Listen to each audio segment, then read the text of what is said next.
그러면은 주가는 폭락하게 돼 있다. 너무나 당연한 걸 지금 실천하고 있는 거죠. 그 실질 금리가 마이너스 때, 스태그 때, 이때 지금 퍼가 6입니다. 저는 요거는 상상에 맡기겠습니다. 네. 이게 저는 뭐 우리 재산의 최소한 5% 10%는 가지고 계셔야 된다. 지금 전 세계가 사실 미쳐 있습니다. 제정신이 저는 아니라고 생각을 하는데, 저는 이 미친 세상에서는 생존 차원에서 조금 가지고 계셔야 된다. 그렇게 생각하고 있습니다.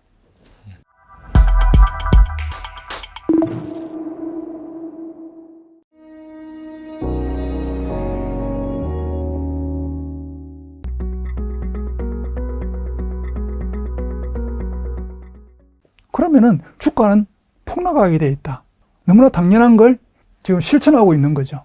뭐 지금 보시면은 자기 총 재산 700조 중에 지금 200조를 갖다가 현금화하고 있는 거죠. 현금화하고 있습니다. 저희들도 이렇게 해야 되지 않을까 싶고요. 주식 전망을 제가 말로 그냥 표현할 수가 없겠습니다. 왜냐하면은 지금 다우가 27입니다. 퍼가. 이거 뭐 우리 기본적 분석하시는 분들이 맨날 보는 거죠. 27인데 이 당시에 우리가 말하는 그 실질 금리가 마이너스 때 또는 스태그 때, 이때 지금 퍼가 6입니다. 이 상태로 저는 뭐 모르겠습니다. 저는 요거는 상상에 맡기겠습니다. 네. 이게 향후에 어떻게 될지 저는. 결과적으로 이제 금리랑 퍼랑 역의 상관관계가 있다는 거잖아요. 네. 그렇죠. 그리고 이제 앞서 말씀하신 게 50년 전, 1970년대, 80년대 이제 그때랑 지금이 상당히 좀 유사한 상황이고, 60년대 말 70년대, 그러니까 80년대는 완전히 이제 게임 끝이고요. 그렇죠. 70년대에서 80년대 사이 그때가 이제 막 아서 다음에 그 갑자기 생각이 안 나네요. 그 연준 의장 나와가지고 기준금리 20%까지 올렸잖아요. 보크요. 그렇죠. 예. 폴 볼커 맞네요. 예. 근데 그때랑 지금 비슷하다. 지금 그런 입장이시잖아요.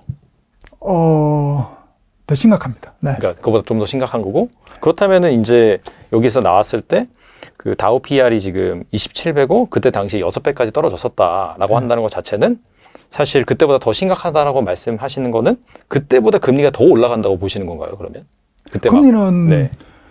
지금 그 MMT를 폴리시 믹스로 지금 정부들이 쓰고 있는데요. 금리를 올리면 정부가 다 망합니다. 이자를 줘야 되니까, 엄청나게 많은 국가 채무에 대해 이자를 줘야 되니까. 그래서 아마 다양한 정책들이 나올 겁니다. 지금 일본처럼 일드 커브 컨트롤, YCC. 네, YCC. 이거는 사실 2차 대전 전쟁 때 쓰는 정책이거든요. 그러니까 국가가 다이렉트로 그 채권 해물을 사는 겁니다. 이거는 상식이야. 우리 IMF 때 제가 그랬죠. IMF 우리 대우 사태 때 30조를 가지고 300조를 어떻게 이길 수 있겠어요? 못 이깁니다. 할 수 있는 방법은 그 현물을 바로 사버려야 됩니다. 그리고 막 시장을 스틱해야 되죠. 지금 그러니까 YCC 정책을 아마 쓸 것 같기도 합니다. 각 정부들이 금리를 잡기 위해서. 그렇다 하더라도 저는 불가능하다고 보고 있고요. 그러면은 뭐 몇 %까지 그럼 올라갈 거라고 보시는 거예요? 대략적으로. 지금 네. 제가 이게 여기 나와 있네요. 네. 이게 국채금리인데요. 보통 사람들 이거 보시면은 이 뚝이 뚫렸다고 생각합니다. 이 초록색 선이 뚝이거든요. 어마어마한 뚝입니다. 60개의 분기를 갖다가 가지고 평균한 거거든요. 60개 분기는 15년의 평균한 힘으로서 지금 내려오고 있는 게 이번에 뚫렸어요. 그죠? 근데 이 뚫리면은 보통 얘가 최소한 70개는 갑니다. 이 지금 어마어마하게 이거는 거의 한 200개 정도 왔는데 70개 정도가 이 뚫린 상태 위에서 놉니다. 아니 아래에서 놀든지. 그러면은 지금 이제 골 10개도 안 됩니다. 캔들이 10개라는 거는 3개월째니까 캔들 몇 년이죠? 2년 반? 앞으로 한 40개는 남았습니다. 그러면은 몇 년이죠? 10년? 10년 동안 이거 위에서 노는 거예요. 위에서. 어마어마한 사건입니다. 이 사건은. 10년 동안 위에서 논다는 것 자체가 현재 금리 한 4%가 10년간 이어진다는 말씀이신가요? 아니면 더 올라갈 수 있다라고 말씀? 이제 위에서 네네. 논다는 거는 네. 우리가 지금 이렇게 아래에서 놓으면서 많이 내려왔잖아요. 여기서. 네. 아래에서 놓으면서 쭉 내려왔잖아요. 위에서 논다는 거는 위로 올라갔다가 내려왔다 한다는 겁니다. 그러면 저희가 이렇게 간단하게 목표가를 만들 수 있는데 목표가가 10% 못 믿겠죠. 네. 지금으로서는 상상이 안 가는 네, 금리 수준이긴 하죠. 뭐 우리가 이 당시에 85년도에 금리가 제로 간다라고 상상했습니까? 아무도 상상 못했습니다. 지금도 마찬가지죠. 지금 금리 10% 간다. 저는 지금 MMT의 어떤 사태라든지 그리고 온난화 사태라든지 그리고 고령화 사태라든지 이런 거는 지금 온난화하고 고령화만 보더라도 제가 오늘 시간을 표현 안 했는데 거기 우리가 국가가 이 명목 부채돼 있지만은 잠재 부채라는 게 있습니다. 우리가 국가가 국민한테 약속한 것들 있잖아요. 즉 국민연금 고갈한다잖아요. 그거 채권 발행해서 계속 메꿔야 됩니다. 의료보험도 마찬가지죠. 다 메꿔야 됩니다. 그게 지금 뭐 600조라 그럽니다. 600조 달러입니다. 그러니까 그걸 다 어떻게 합니까? 국채로 해야죠. 그러면은 저는 금리는 지금 이게 뭐 사람들이 좋아하는 삼성전자죠. 삼성전자에 예를 들었는데요. 삼성전자에서 지금 올라갈 거냐 내려갈 거냐 다들 8만 원대에서 지금 어저께 뭐 실적하면서 좀 내려갔는데 이게 지금 4파거든요. 저는 차트 분석하는 사람 입장에서는 4파를 돌파해야지 추세에 진입한다는 표현을 씁니다. 보통 이게 1, 2, 3, 4, 5파인데 그 4파에서 지금 쪼그라들면은 이거는 상승 추세에 진입 못하고 다시 하락으로 빠지게 되어 있습니다. 그러니까 지금 아주 큰 걸림돌에 어떤 기로에 있는데, 근데 여기서 중요한 거는 요 까만색 OMA가 요 초록색 선을 뚫었잖아요. 그죠? 여기부터 지금 사실 위에서 놀고 있는 겁니다. 위에서. 요까지 갈 건지 안 갈 건지는 모르겠지만은 여하튼 요 위에서 놀고 있다.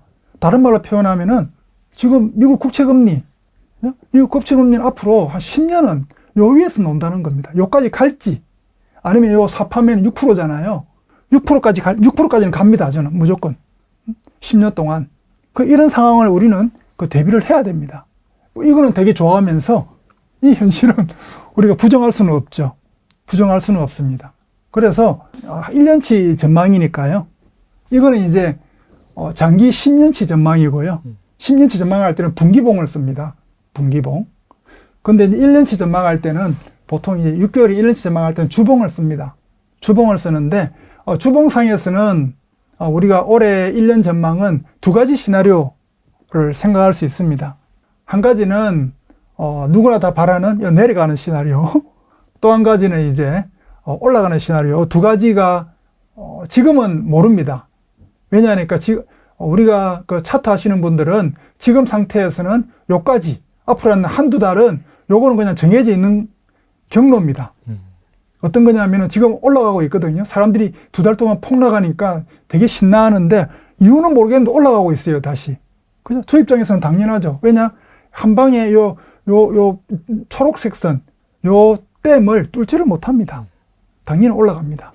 어디까지 가냐? 다시 요 빨간색까지 올라갈 겁니다.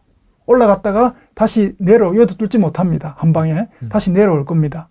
요런 과정이 한 두 달 있을 겁니다. 요거는 정해져 있는 코스고요. 문제는 이제 두 달 후입니다. 두 달 후에 다시 올라가느냐 아니면 뚫고 내려오느냐. 이때는 뚫을 수 있거든요. 이때는. 요 과정에서 우리는 이제 시나리오가 바뀝니다. 아마 삼성전자도 8만 원대에서 10만 원대 갈 거냐 아니면 8만 원대에서 그냥 쪼그라들 거냐 아마 요 시나리오를 따라갈 겁니다. 요 시나리오를. 그러면은 어떤 경우 떨어지는 것도 당연할 수 있습니다. 왜냐하면 지금 어마어마하게 지금 상승했잖아요. 주봉으로 보면은 2년 동안 상승했어요. 3년 동안. 그러면 1년 정도는 우리가 조정받을 수 있죠. 그죠? 우리가 물가도 그렇고 주식도 그렇고 금리도 그렇고 이게 총알이 아닙니다. 그죠? 파도거든요. 파도기 때문에 그냥 직진 안 합니다. 그죠? 이렇게 파도로서 가기 때문에 당연히 1년 정도는 조정받을 수 있습니다. 그래서 이 4파에서 3.5까지 갈 수도 있고 여기서 올라갈 수도 있고요. 아니면은 2.3까지 내려갈 수 있습니다. 내려간다 하더라도 여전히 이 꼬동색 선이 위에 있기 때문에 장기 흐름은 상승으로 볼 수밖에 없고요. 두 번째 시나리오가 무슨 시나리오죠? 이게 이제 작년 10월달, 11월달 전 세계가 깜짝 놀랐습니다. 분명히 물가 떨어지는데, 그리고 FRB도 금리를 인상을 중단했는데 혼자서 10년채가 난리 핀 겁니다. 저는 뭐, 이게 가격 흐름상 저는 당연하다고 보는데, 여하튼 이게 과연 뭐냐, 이게 1년 동안에 박스에서 고개를 내민 거냐, 그리고 지금 이 2개월 동안에 요 조정이 큰 폭등을 위한 그런 잠시 조정이냐, 그거는 여기서 이제 결론이 날 겁니다. 2개월 후에 다시 얘가 올라가거나 아니면은 혹시라도 여기서 뚫고 올라가 버리면은 아마 삼성전자는 올해 8만 원대 이상은 보기 힘들 겁니다. 그게 제 이렇게 금리 전망 내용입니다. 그러니까 소장님의 그런 여러 가지 그런 근거를 종합해 보면 사실 1번 시나리오보다 2번 시나리오의 가능성이 높은 거잖아요. 종합적으로. 아닙니다. 저는 여기서는 5대5입니다. 그러니까 이제 단기적으로는 5대5지만은 장기적으로 10년치를 봤을 때는 앞서 말씀하신 그 녹색성 위에 놀고 있기 때문에 올라갈 가능성이 높다고 보시는 거잖아요. 당연합니다. 그럼 이제 저희가 이제 투자자들이 가장 궁금해하는 건 이 시점에서 그렇다면 약간 MD라고 하죠. 뭐가 내가 주식에 투자를 하고 있는데 최대 가능한 맥스 손실이 무엇이냐 그런 관점에서 좀 봐야 될 것 같은데 그래서 다시 그 다우존스 지수 기준 PR로 돌아가 보면은 27배였는데 그때 이제 1970년대 같은 6배까지 떨어졌다고 말씀하셨잖아요. 근데 그때 이제 금리 제가 기억하기로 한 20%까지 오른 걸로 기억하고 있거든요. 근데 11%까지 맥스로 올린다라고 한다면은 단순히 계산하면 멀티플이 이제 6배가 아니라 한 12배 정도? 그 정도까지, 그러니까 이렇게 하면 한 반 토막 좀 더 나는 건데 이 정도까지 시나리오를 열어둬야 된다라고 보시는 건가요, 그러면? 여기 제가 오늘 다우 큰 그림을 안 그려왔는데요. 네네. 네. 저는 충분히 가능하다고 보고요. 코스피를 보시면요. 코스피는 제가 가져왔으니까. 코스피잖아요. 그죠? 이게 코스피 분기봉인데요. 여기 보시면은 지금 3,200에서 우리가 초록색 선이 2,000 정도 되잖아요. 그죠? 그러면 이 초록색 선을, 저는 원래 이렇게 그 오파 목표가를 치면은, 보통 우리가 OMA라고 그러는데 까만색 선, 얘가 보통 4번 정도 왔다 갔다 합니다. 4번이면은 캔들이 40개거든요. 근데 이 분기봉 캔들로 해가지고 지금 한 15개 정도 나요. 앞으로 25개 정도가 남았다는 겁니다. 분기봉 3개월 곱하기 25개 하면 몇 년이죠? 네. 그러니까 우리는 최소한 한 5년, 10년은, 이 고점 보기가, 힘들다고. 고점을 뚫기는 힘들다고 저는 당연하게 제 입장에서는 생각하게 되고요. 그러면은, 요런 현상이 벌어지기 위해서는, 그러면은 얘가 올라갈 수도 있겠지만은, 당연히 이제 우리가 엄청나게 많이 올라왔잖아요. 하락도 고민해야 된다는 겁니다. 우리가 40년 동안 너무 행복했습니다. 너무 행복했는데 앞으로 10년은 엄청나게 조심해야 된다. 그게 저의 의견입니다. 의견이고 어떻게 보면은 좀 균형 잡힌 생각이 아닐까 싶습니다. 그렇다면은 사실 어차피 이제 돈이라는 거는 기대 수익률이 낮은 곳에서 높은 곳으로 쏠릴 수밖에 없잖아요. 지난 한 40년간이 계속해서 이제 금리가 낮아지는 그런 구간에서 주식의 매력이 부각됐다라고 한다면은 그렇다면은 방금 말씀하신 약간 정반대 시나리오로 간다라고 한다면은 이 현금을 어디다 묻어두면 좋을까요? 그 DDM이라고 있잖아요. 주식, 채권, 부동산 이런 가격 구하는 그 밑에 보면 R 이자율이 있잖아요. 이자율이 상승한다고 보거나 아니면 이자율이 높은 상태에 있을 경우에는 요 세 가지는 전부 다 가격이 떨어지게 되어 있습니다. 그러면 여기에 없는 거, 그게 뭐냐니까 금입니다. 금은 우리가 이자를 안 주잖아요. 안 주죠. 배당도 안 주고 보관료를 내죠. 그죠? 그 다음에 임대료도 안 주고. 그렇지만 다른 말로 표현하면은 금은 요 DDM 공식에 해방되어 있는 유일한 상품입니다. 이 금 가격을 한번 보시면은 우리가 아까 코스피는 어마어마하게 고점에서 지금 오파 찍고 있잖아요. 분기봉으로. 금은요, 아직 아름답습니다. 훨씬 더 올라갈 수 있습니다. 이제 한 3파 정도라고 보면 될까요? 예, 3파도 아니죠, 지금. 4파 수준에서 지금 4파를 지금 뚫고 올라가고 있는 거예요. 요것만 뚫으면은, 저까지는 우리가, 차트 분석에서 아까 말씀드렸듯이, 이게 흐름이 좌질되냐, 아니면 가냐, 추세로 가냐, 그 기준이 4파거든요.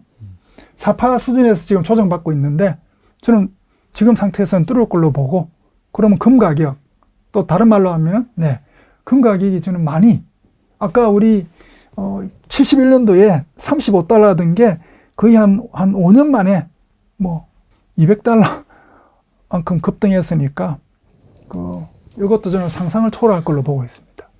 그래서 금을 저는 뭐 우리 재산의 최소한 5% 10%는 가지고 계셔야 된다. 특히 그 현물금이 있고요. 그 다음에 이제 우리가 뭐 예금금이 있습니다. 반반으로 하셔야 됩니다. 현물금이 사실 10% 부가세를 내야 되거든요. 그 10% 날아가는 겁니다. 그렇지만 저는 그 10%는 서바이벌 차원에서 지금 전 세계가 사실 미쳐 있습니다. 제정신이 저는 아니라고 생각을 하는데, 그래서 저는 이 미친 세상에서는 우리가 서바이벌 차원에서 생존 차원에서 현물금을 조금 가지고 계셔야 된다. 그렇게 생각하고 있습니다. 한 가지 더 제가 상품을 또 다른 상품 한 개 더 말씀을 드리면요. 네. 그 다음에 이제 이 브라질 국채입니다. 사람들이 브라질 국채는 사실은 부자들만 알고 있는 그런 상품이거든요. 예전에 이거 뭐 투자했다가 문제 많이 돼가지고 막 손실도 많이 보고 그런 이슈가 있었던 것 같아가지고. 아, 그렇죠. 그게 언제냐면은 요때입니다. 2010 뭐 솔직히 하면 요때입니다. 2011년도 이때 이제 저도 금융기관에 있으면서 워낙 매력적이기 때문에 브라질 국채를 사려면은 토빈세 6%를 내야 됐습니다. 그게 뭐냐 하니까 브라질 국채가 워낙 투자자가 많으니까 그 해외에서 브라질 국채를 사려면은 브라질 돈으로 바꿔야 되잖아요. 헤아라로. 그때 무조건 6% 그런 어떤 수수료를 내는 그런 황당한 시대가 바로 이때입니다. 2011년도 얼마죠? 헤아라가 700원대, 650원, 700원대입니다. 이때 사신 분들은 헤아라가 지금 얼마죠?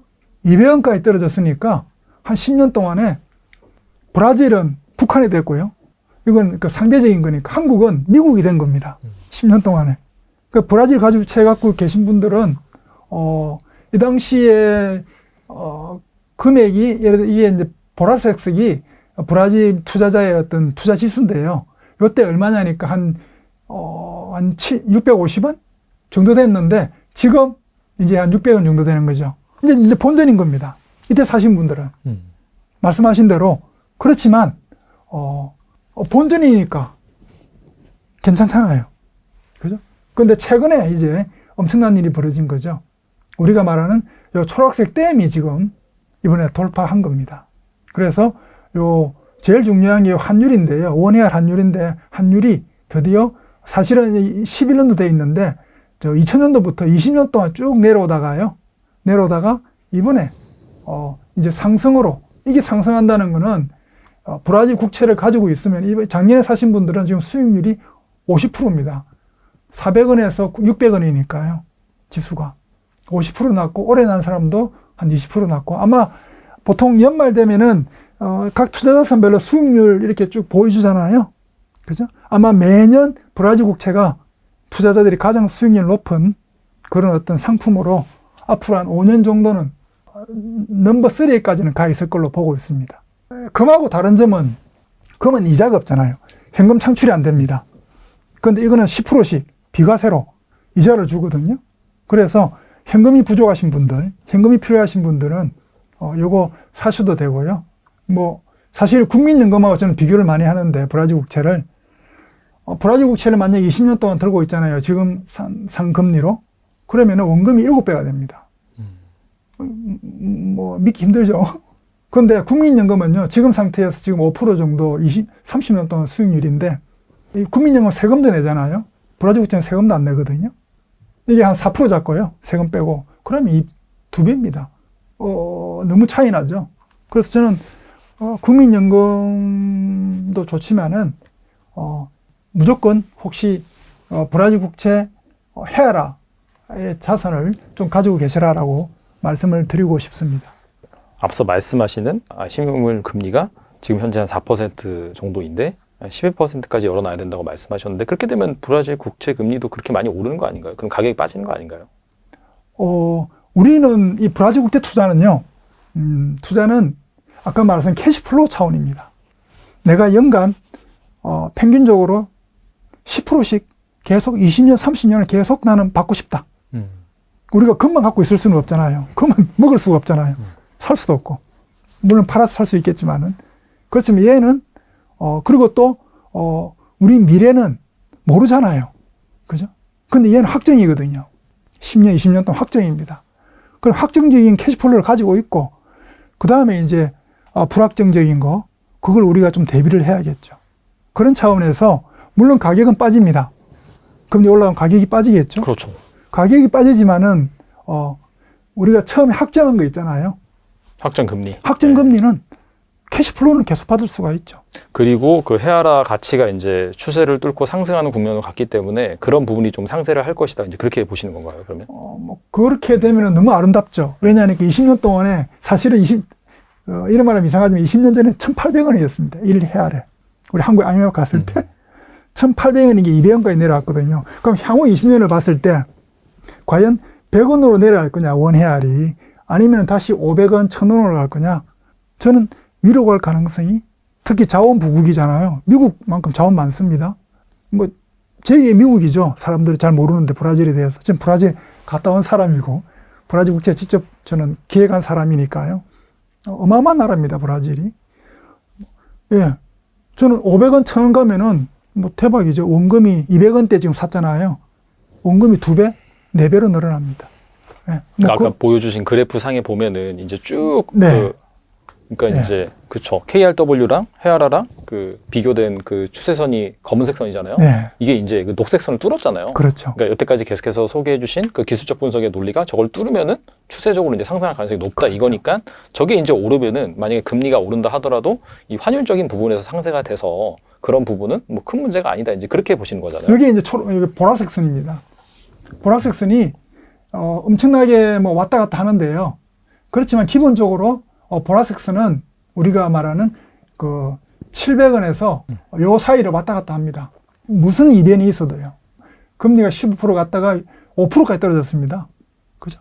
이렇게 왔다 갔다 하더라도 기본적으로 우리 투자자 입장에서는 요 사이를 왔다 갔다 하는데 이제 결국은 이제 얘가 이제 올라가기 시작하면 이제 얘가 뚫고 올라가겠죠. 얘가 올라간다는 게 그 검은색 선 말씀하신 거죠? 검은색 선이 올라가면은 그쵸. 드디어 얘 그 보라색 선도 급등하기 시작하겠죠. 요 박스를 저는 뚫을 걸로 보고 있습니다. 그러니까 검은색 선이 올라간다는 것 자체가 우리 원화 환율 대비 헤아라 환율이 더 높아진다, 가치가 높아진다는 그렇죠. 이제 그런 게 추세적으로 나왔으니까. 네, 지금 200원, 260원 수준인 지금 한 260원 수준이거든요. 네네.